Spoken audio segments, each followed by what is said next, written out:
अस्सलाम वालेकुम दोस्तों, मैं उम्मीद करती हूँ आप लोग दुनिया के किसी भी खित्ते में मुझे देख रहे हो इंशाल्लाह खैरियत से होंगे। चैनल पर आने वाले नए दोस्तों का बहुत खैर मकदम और अपनी राय भी ज़रूर भेजिएगा। दोस्तों, हम सब ही जब कभी अपने माजी को याद करते हैं तो कभी हंस पड़ते हैं और कभी या तो रो पड़ते हैं और या रोने को दिल चाहता है। इंडिया और पाकिस्तान की आज़ादी की तारीख का बिल्कुल यही हाल है। जहां लाखों अफराद को एक नया वतन पाने और आज़ादी मिलने की बेइंतहा खुशी थी, तो वहीं लाखों को अपना वतन छोड़ने, अपनी ज़मीन छोड़ने और अपनी यादों से बिछड़ने का बहुत दुख भी था। और फिर ये आज़ादी की लकीर खींचने से एक साल पहले ही लाखों बेगुनाह जानी इस आज़ादी का ईंधन बन गई।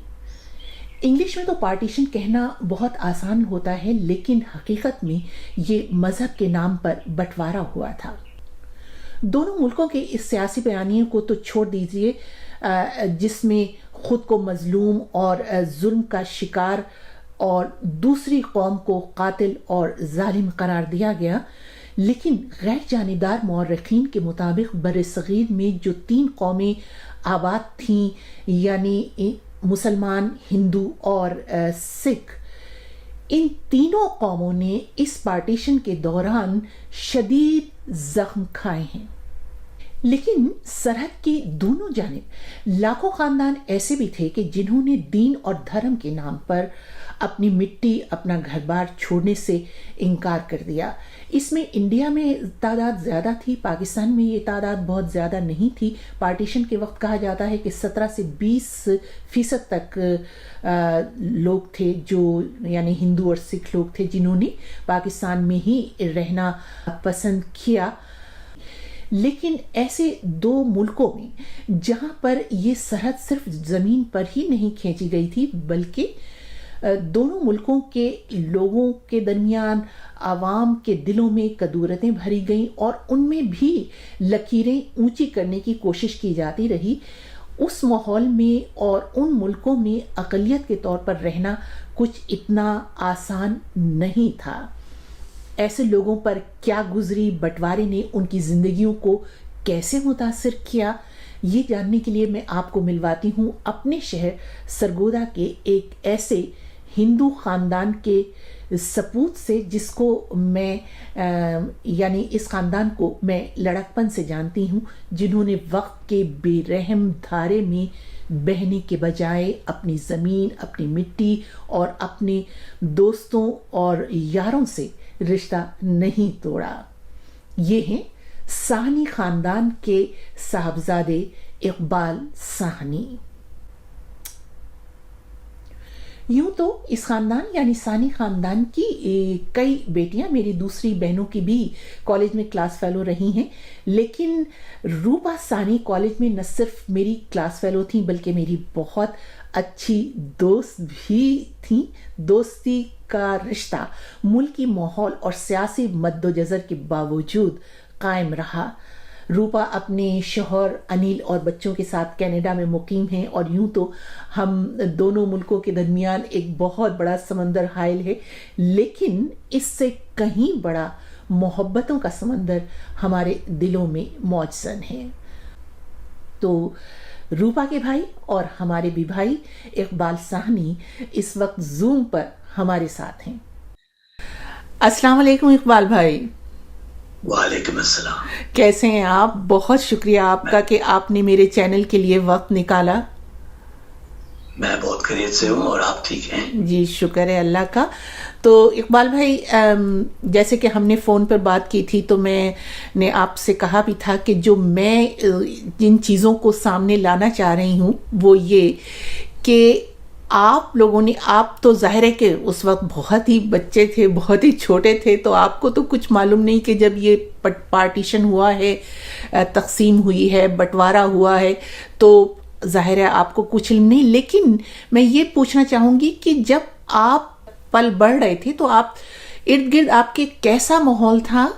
आप अपने बुजुर्गों से क्या सुनते थे उस वक्त? अगर असल में हमें कोई प्रॉब्लम्स यहाँ नहीं आई थी, क्योंकि जो हमारी मिलना जुलना था पहले पार्टीशन से पहले भी मुस्लिम फैमिलीज के साथ बहुत अच्छे तल्लुकात थे, और वो बाद में भी रहे। और मतलब कि हमें कोई ये महसूस नहीं होता था कि हम यहाँ क्यों रह गए या रह गए यहाँ पे, मतलब कि हमें वो चीज कभी महसूस नहीं हुई। मगर इकबाल भाई, आपके बुजुर्गों ने ये यकीनन बहुत बड़ा फैसला किया, क्योंकि देखिए ये पार्टीशन तो 47 सन 47 में हुआ, लेकिन एक साल पहले से मुख्तलिफ जगहों पे, जिसे कहते हैं ना पॉकेट्स, जहाँ जो अकलियत थी ज़रा, वहाँ पर दंगे फसाद बलवे शुरू हो गए थे। रावलपिंडी में, मुल्तान में, उधर कलकत्ता में, और वो नवाखली में बिहार में। तो आपके बुजुर्गों के लिए बहुत बड़ा फैसला था कि वो अकलियत के तौर पर उस शहर में रहें जहां चारों तरफ जाहिर है कि वो लोग हैं जिनके दिलों में कदूरतें और फासले भर दिए गए थे सियासी तौर पर इस तकसीम के लिए। पर वो उनमें थे जो वहां से आए थे, जो यहाँ के लोकल्स थे। अच्छा। उनके तो हम बहन भाइयों की तरह थे। अच्छा। जो लोकल्स थे वो हमारे साथ थे ऑल द टाइम, क्योंकि हमारी फैमिली ने हमेशा सबको हेल्प ही किया है जहां तक कर सकते थे। और इस वजह से हमारा एक वकार था फैमिली के अंदर, मतलब कि जब पार्टीशन से पहले उस वक्त भी क्या कहते हैं, हमें ऑप्शंस थी। अब आपको एक इंसिडेंस बताऊं कि हमारे अब ये सारी चीजें शुरू होती हैं जहां ये डिफरेंसेस पैदा होते हैं, किचन से होते हैं। मसलन के जी उसने उस बर्तन में खा लिया तो वो धो दो या ये कर दो। हमारी फैमिली में वो चीज नहीं थी, पार्टीशन से पहले भी नहीं थी। मतलब कि हमारे कुक्स उस वक्त भी मुसलमान हुआ करते थे। अच्छा। हमने कभी ये नहीं सोचा था कि ये कोई गैर मज़हब है, या हम इनके हाथ का नहीं खाएंगे या वो हमारे हाथ का नहीं खाएंगे। मेरा मतलब ये हमें कभी महसूस हुआ ही नहीं था। अच्छा। मतलब कि उसकी रीजनिंग ये थी कि while being landlords, हम एक पढ़ी लिखी family, they were all barristers, सारे बैरिस्टर्स थे, और उस वक्त that was a profession जो सारी फॉलो करते थे लोग। और सब बाहर से पढ़ के आए थे, तो उनको पता था कि ह्यूमन वैल्यूज क्या हैं। जो यहाँ पे थे उनका जरा रवैया और था, मसलन के गांव के अंदर देखा जाए तो हम तो लोगों को तालीम देते थे, वेयरएज जो दूसरे थे वो चाहते थे कि ये लोग हमारी बराबरी पे बात ना आए। मतलब जो नौजेरे थे दूसरे थे, मगर हमारी कोशिश होती थी और खुशी होती थी हमारे बड़ों को कि हम इन्हें तालीम याफ्ता बनाए और इनको अच्छी नौकरियां मिले और they make up in the society. हमें ये कभी नहीं था कि जी नहीं इनको नीचे ही रखना। इकबाल भाई, आपका नाम किसकी पसंद का है? मेरा नाम असल में एक पीर साहब ने रखा था। अच्छा। एक उनका नाम वो सरगोदा भी होते थे। अच्छा। उनका नाम था पीर जहांगीर शाह। अच्छा। I think he was a Shia gentleman. उन्होंने मेरे दादाजी से कहा था कि जो आपका एल्डेस्ट ग्रैंडसन होगा उसका नाम आप इकबाल बुलंद रखेंगे, और जो दूसरा होगा वो बुलंद इकबाल होगा। अच्छा। तो इस तरह मेरा नाम, अब मैं एक वाहिद हूँ जिसका मुस्लिम नेम है और किसी का भी नहीं फैमिली के अंदर। बिल्कुल, मैं जानती हूँ। मैं तो आपके कहते हैं ना कि जैसे मेरी किस्मत में ये लिखा था कि मैंने यहाँ रहना है। so it was easier to intermingle। अब जिससे हम बात ना करें और जिसको नहीं पता है, they do not know who I am। I mean, जी बिल्कुल, रिलीजन का तो सवाल ही नहीं पैदा होता, ये चीज बीच में आ जाए। तो मैंने तो लेकिन महसूस नहीं किया। अच्छा, तो इकबाल भाई जो थे सरगोदा तो आपको पता है बहुत ही मतलब एक तरह से बहुत ही जरखेज ज़मीन है वहाँ, तो बहुत ही ये जागीरदारों का तो वो एक इलाका है पूरा मशहूर है।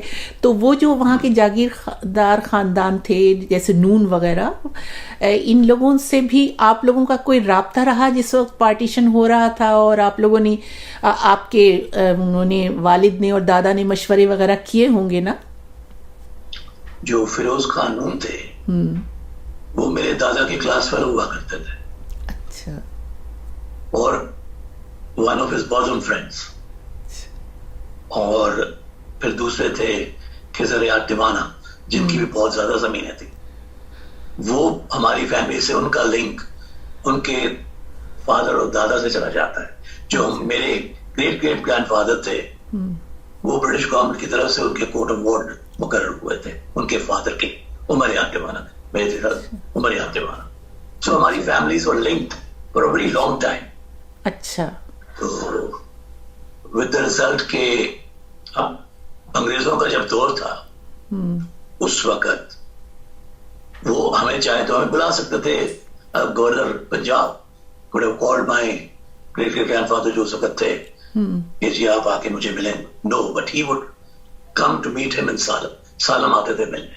अच्छा, आपका जो गांव था सालिम सालिम सालम अच्छा सालम। अच्छा सालम। यहाँ पे अब इंटरचेंज भी है जब आप इस्लामाबाद की तरफ जाएं। अच्छा, वो हमारी जमीन से ही निकल रही है। अच्छा, तो ये बताएं इकबाल भाई, आपके जो थे आपके तमाम बुजुर्ग वगैरह, ये लोग कहाँ से आकर यहाँ पर सरगोदा में आए? कहाँ मतलब पहले कहाँ थे, इंडिया की तरफ या? पहले सबसे पहले जब इस तरफ इस खित्ते में आए थे वो भेरा में आए थे।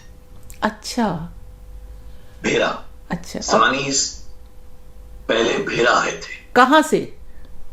ये आए थे अफगानिस्तान में एक कस्बा है जिसका नाम सानी है। अच्छा। और वो 60 किलोमीटर वो मज़ार शरीफ के पास है। अच्छा। जो वहां से 60 किलोमीटर उज़्बेक बॉर्डर है। अच्छा। तो जो अगर आप हमारी फैमिली के अगर फीचर्स देखें थोड़े से उज़्बेक्स के साथ मिलते भी है। अच्छा। अच्छा, तो आप लोग फिर वहां से आकर बस भेरा सेटल हो गए? और मतलब अब भेरा सेटल हो गए। फिर जब सिपाही ड्यूटी हुई थी 1857 में, उस वक्त उनके एक भाई great great grandfathers Elder brother he was in the army, तो वो उस वक्त शहीद हो गए थे। अच्छा। तो जो उनकी मदर थी उनको उन्होंने कहा जी एक्चुअली अफगानिस्तान का जागीरदारी थी वहां पे। मैं कहा जी आप, वो कहने लगी अब मैं, उसके छोटे 2 बच्चे थे, मैं कहा हम वापस चलते हैं। अच्छा। मज़ार शरीफ की तरफ ना। अच्छा। वो एक उनको बुजुर्ग मिले, उन्होंने कहा बीबी आपने नहीं जाना वापस, ये जो आपका ये बेटा है ये यहाँ पे शोहरत पाएगा। अच्छा। वो जिनकी मैं बात कर रहा हूँ, जिनको गवर्नर इंग्लिश गवर्नर उनको मिलने आते थे। अच्छा। अच्छा। तो that's how he stayed back. अच्छा। अब हमारा इतना इंटरमिंगल सा है पास्ट, तो हमारे लिए यहां से छोड़ के जाना एक बड़ा मुश्किल सा था। और अगर हो सकता है कि अगर उस वक्त की जो फैमिलीज थी नून दीवाना, अगर उनके साथ वाबस्तगी ना होती तो शायद हम चले जाते। अच्छा। पर उन्होंने कहा मेरे दादाजी से कि अगर आप गए तो ये हमारे लिए एक पर्सनल इंसल्ट होगा कि हम अपने भाई को प्रोटेक्ट नहीं कर सके। अच्छा। तो उन्होंने, इसलिए हम यहाँ रहे। यही हुआ इकबाल भाई के दोनों तरफ, सरहद के दोनों तरफ जो वहाँ पर लोग रहे, वो इसी वजह से उनका रहना मुमकिन हो सका कि जो मकामी बिरादरी थी, लोग थे, उन लोगों ने उनको बड़ा सहारा दिया और भरोसा दिया। तो इसीलिए दोनों तरफ दिया, मैंने मतलब वहां भी दिया, इधर भी दिया। जी हाँ। क्योंकि देखिए ना, अगर आप मुगलों दौर से पहले चले जाए, ये दोनों कम्युनिटीज इकट्ठी रहती थी। ये तो अंग्रेजों ने आकर ये फूट डाली थी, क्योंकि जब इनकी मैन पावर कम हो गई थी अंग्रेजों की, तो इन्हें ये नजर आ रहा था कि अगर ये एक कंट्री रही तो ये तो हमारे ऊपर रूल करेंगे। तो उन्होंने कहा कोई ऐसी चीज इनमें डाल दो कि ये कभी इकट्ठे हो ही ना सके। And Kashmir is a fine example जी, कि नेवर एंडिंग प्रॉब्लम जिसे कहते हैं ना। और दोनों के दिल में ये डाल दिया कि तुम इसके बगैर नहीं रह सकते, दूसरे को कहा तुम इसके बगैर नहीं रह सकते, विद द रिजल्ट। और फिर उसे किसी तरफ जाने भी नहीं दिया।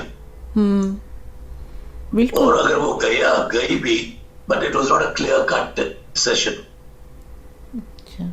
हालांकि कश्मीर के महाराजा ने इंडिया को सीट किया, मगर अंडर कंपल्शन जी। इट वाज नॉट ए, जिसे कहते हैं प्रॉपर सेशन, वो नहीं थी। नहीं। और ये अंग्रेजों की एक चाल थी। And as you know, diplomats तो वो बहुत बड़े हैं। हाँ। उन्होंने ये करके जी। और हमें अलग कर दिया। मगर अगर अभी भी देखें, हमारी लैंग्वेज एक है, लिबास एक है, खाना पीना एक है। ये एक इमेजिनरी सी लाइन है जो बीच में चल रही है। यही तो है इकबाल भाई। देखिए ना, 2-3 सदियों से ये 3 कौमें, हिंदू, मुस्लिम और सिख, 2-3 सदियों से साथ रह रहे थे। एक उनकी सकाफत थी। और जैसे कि आपने अब सिखिज्म में आए ना जी, तो सिक्स कहां से बने थे? They were during the Mughal times, वो राजपूत थे। तो when they were being prosecuted by Aurangzeb, उस वक्त ये शुरू हो गया। सिख, वो जो इनके लास्ट गुरु थे, गुरु गोविंद सिंह, उन्होंने कहा जी आप अपनी एक आइडेंटिटी रखें। वो 5 चीजें थी ना, 5 चीजें थी, गंगा, केस, कच्छा के पान, और वो द 5 केस। और केस दैट इज बाल, आपने नहीं काटने, कड़ा डालना है, कच्छा डालना है, और गंगा, अगर केस लंबे रखने हैं तो फिर एक गंगा भी होना चाहिए, और कृपान होनी चाहिए। तो ये 5 केस थे, which was their identity. हालांकि they sprang out of the Hindus. Sikhs में और हिंदूज में कोई फर्क नहीं है। इनकी इंटरमैरिजेस होती है। अच्छा। तो मेरी जो मामी है, हमाज वाइफ जी, वो सिख है। अच्छा।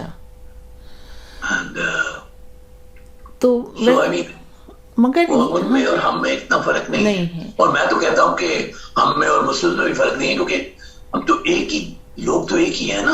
हम अगर अपने आप को सऊदी अरेबिया के साथ एसिमिलेट करते हैं, वो तो हमें कुछ भी नहीं समझते। वो तो कुछ नहीं समझते, लेकिन क्योंकि हम अपनों को भूल के उनके पीछे भाग रहे हैं।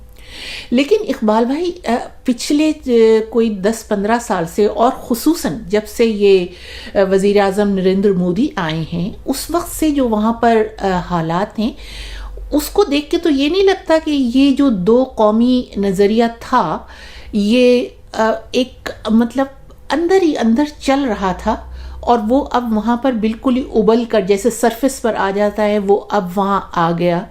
नहीं, ये सिर्फ आरएसएस और बीजेपी तक है। अगर आप वहाँ जनरल पॉपुलेशन से बात करें, उनमें कोई एनिमोसिटी नहीं है। अच्छा। उनमें कोई ऐसी चीज नहीं है। ये देखें, दीज आर ऑल पॉलिटिकल,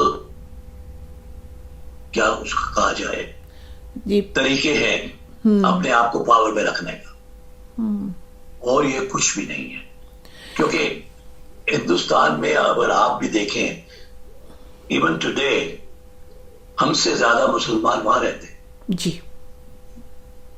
अगर पार्टीशन हुई तो वो सिर्फ पंजाब की और बंगाल की जी, बिल्कुल दो पार्टीशन। अब आप देखें, सिंध में लॉट्स ऑफ हिंदूज, बलोचिस्तान में है, बलोचिस्तान, पंजाब में आपको नहीं नजर आएंगे क्योंकि यहाँ से शिफ्ट हुए जी। बंगाल में आपको नजर नहीं आएंगे, बिकॉज ये 2 provinces were split, because Punjab on its own was a very big province, उसको स्प्लिट किया और उधर बंगाल को स्प्लिट किया।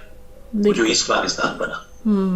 अगर ये जो अब टू नेशन थ्योरी का था, अब 71 में जब बांग्लादेश अलग हो गया तो वो थ्योरी तो खत्म हो गई। जी बिल्कुल। क्योंकि हाउ कम कि मुस्लिम्स ने मुस्लिम्स को ही छोड़ दिया। कि जो मुस्लिम इंडिया में है, अगर आप उनको आज ऑप्शन देते हैं, क्योंकि देखिए हमारी गवर्नमेंट कहती है जी उनकी ट्रीटमेंट ठीक नहीं हो रही, ये है वो, मगर आप उनसे, मैं ये कहता हूं कि आप वहां के जो मुस्लिम हैं उनसे आप पूछें क्या आप पाकिस्तान जाना चाहेंगे, वो कहेंगे नहीं बिल्कुल जी। चाहे आप हम कहते हैं, किसी प्रेस में ये काफी उछाला जाता दोनों तरफ से। I am saying both the press, both side they are responsible with the result के वो कोई ना कोई चीज चलती रहती है, but for their own political gain. और इसमें कुछ भी नहीं है। अगर नॉर्मल पॉपुलेशन को आप पूछते हैं तो they want to meet, they want to mix up. तो इकबाल भाई, ये जो थोड़े से दोनों कौमों में जो डिफरेंसेस हैं, मसलन आपने जिक्र भी किया कि एक बर्तन में खाना नहीं खाएंगे, और ख़ुसूसन जो खाने पीने की कुछ आपके हैबिट्स हैं, जैसे मुसलमान गाय का गोश्त पसंद करते हैं, लेकिन हिंदू मज़हब में ज़ाहिर है कि वो बहुत मुक़द्दस है, वो पसंद नहीं करते।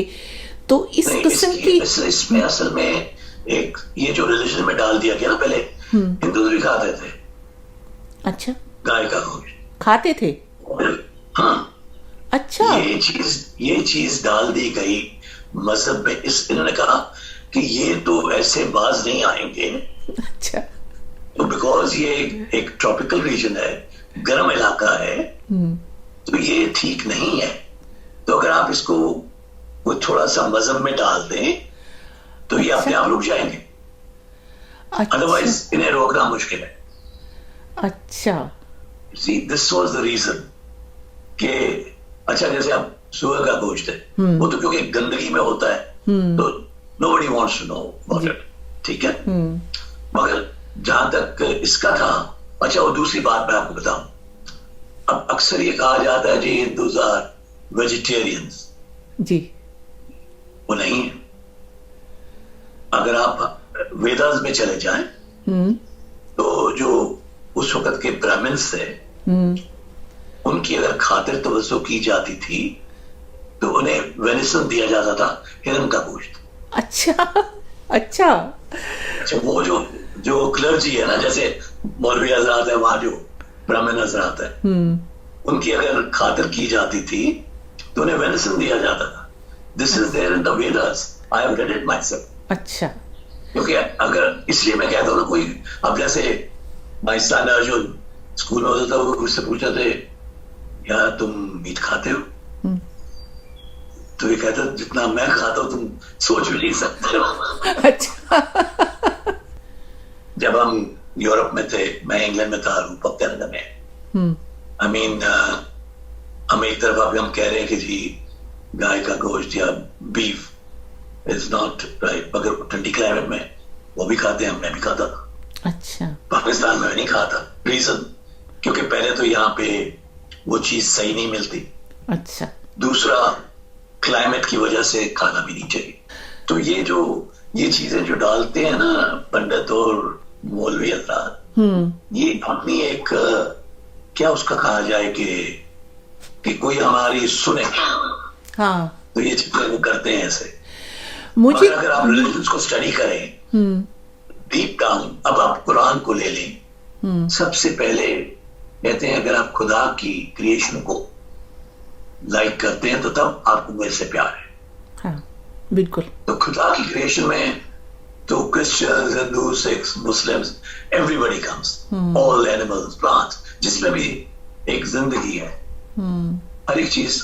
अब खुदा तो एक है, हमने डिफरेंट नामों से उसे याद करते हैं। अब हिंदूज को कहते हैं जी ये आइडल वर्शिप करते हैं, राइट? I disagree there. अच्छा, that idol worship is not there. वो क्या है कि आपका खुदा की तरफ ध्यान करने के लिए सिर्फ आपकी, जब आप प्रेयर में है, आपकी थॉट्स आगे पीछे ना जाए, वो एक कंसंट्रेशन के लिए आपकी मदद है। अच्छा। जैसे आप खाना काबा में जाते हैं, वहां बोसा देते हैं, तो वो एक, मेरा मतलब बेसिकली तो एक पत्थर है ना, हाँ। मगर वो आपका एक, आपकी जो सोच है वो खुदा की तरफ जाती है। तो इसी तरह ये एक मदद है जो खुदा की तरफ जाती है। खुदा तो एक ही है, बिल्कुल। There can't be two. जी, और इसमें तो कोई शक नहीं है। जी। और ये चीज अंग्रेजों की बोई हुई थी, जी। And we fell prey to it. बिल्कुल। सी, हमारी कमजोरी यहाँ थी क्योंकि हम इतने सालों से वो राज कर रहे थे, हम सब सर्वेंट हो गए थे। जी। जिसे कहते हैं ना जी हजूरी, जो आज तक अगर पाकिस्तान में कोई अंग्रेज आता है तो ये उसके पीछे चल पड़ते हैं। अब आपको मैं एक बड़ा एक बताता हूँ। घर में एक हमारा एक कुक था, तो एक हमने रखी वो लड़की, वो क्रिश्चियन थी, तो वो कहता जी इसने इस खाने को हाथ लगा दिया, मैं नहीं खाऊंगा। अच्छा। तो मम्मी ने कहा अच्छा मत खाओ तुम, अच्छा, अपने और बना लो खाना। अच्छा, इसी आपको पता होगा वहाँ फातिमा हॉस्पिटल में डॉक्टर जायदा हुआ करती थी जी, सरगोदा में, जर्मन। वो हमारे घर खाने पे आई। अच्छा। तो खाना वाना काफी उनको, मतलब डिनर उनका किया था। तो ये कुक साहब तो उनकी प्लेटों से भी उठा के खा गए। अच्छा। उन्होंने कहा ये क्रिश्चियन नहीं है। अच्छा। तो it's the materialism that comes in here। जी। क्योंकि वो बेचारी, क्योंकि मस्कीन थी, जिसके हाथ का नहीं खाना, भाई वो भी तो क्रिश्चियन है, तो वहां क्यों खा रहे हो? जी, बिल्कुल। तो मेरा मतलब है कि this is तो इकबाल भाई ये बताइए कि आपका, जैसे कि आपके दादा वगैरह यहाँ थे, लेकिन जो आपकी ननिहाल थी, वालदा के अजीज रिश्तेदार तो इंडिया में थे ना, तो आप लोगों को आने जाने वो यहाँ होते थे। अच्छा। लायलपुर में, फैसलाबाद। अच्छा। लायलपुर एंड गोजरा। जो मेरे नाना थे, he was a businessman. He had textile mills. He had cinema halls. Then ये पंजाब की फूड क्लियरिंग एजेंट भी थे, मतलब मेन डिस्ट्रीब्यूशन। अच्छा। And I mean he was into a lot of things. अच्छा। और उनके जो छोटे भाई थे, he was chairman of ICI। अच्छा। तो वो वहां से चले गए। अच्छा, और फिर जब मेरे फादर की डेथ हुई है, तो मेरे नाना जी आए थे यहाँ। अच्छा। मैं उन्हें ले गया फैसलाबाद।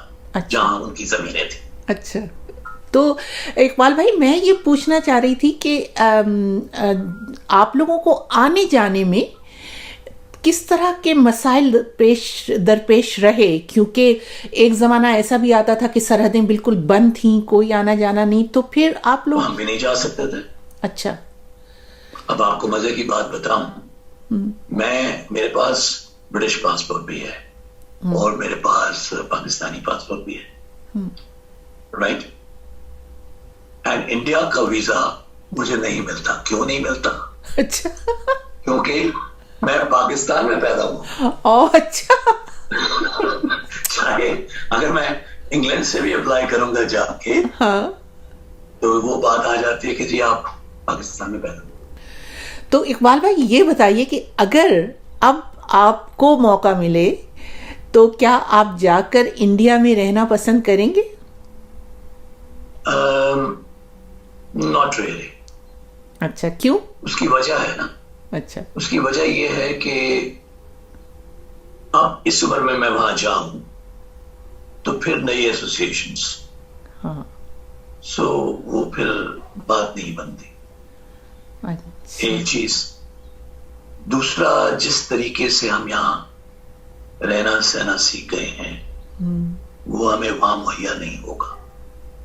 अच्छा। एक जो खास डिफरेंस है जो मैं फील करता हूं, अब आप पाकिस्तान में देखें, अगर कोई हमारे घर आता है, से अगर वो सुबह 11 बजे आया, हमने उसे चाय वगैरह या जो कुछ ऑफर किया, और हमारी कोशिश ये होती है कि वो खाना खा कर जाए, हाँ, और हो सके तो रात को भी खा ले।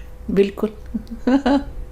मुझे याद है मैं जब भी इंडिया में मुझे याद है मैं जब भी आपके घर वहाँ आप तो खैर वहाँ नहीं होते थे, जब भी मैं रूपा के पास आती थी कभी आपके अम्मी और वालिद आपके कभी खाए बगैर आने उठने ही नहीं देते थे। कोई सवाल ही नहीं पैदा होता था कि खाए बगैर निकल सकते हैं वहाँ से। अरे वो ये मैं वही कह रहा हूँ ना, इंडिया में क्या है जी कि फर्ज करें कोई खाने के आसपास ही आ गया है, अव्वल तो चाय के बदले भी एक पानी का गिलास पकड़ा देंगे अच्छा और शुक्र करेंगे कि ये खाना नहीं खा रहे, चाय पाए।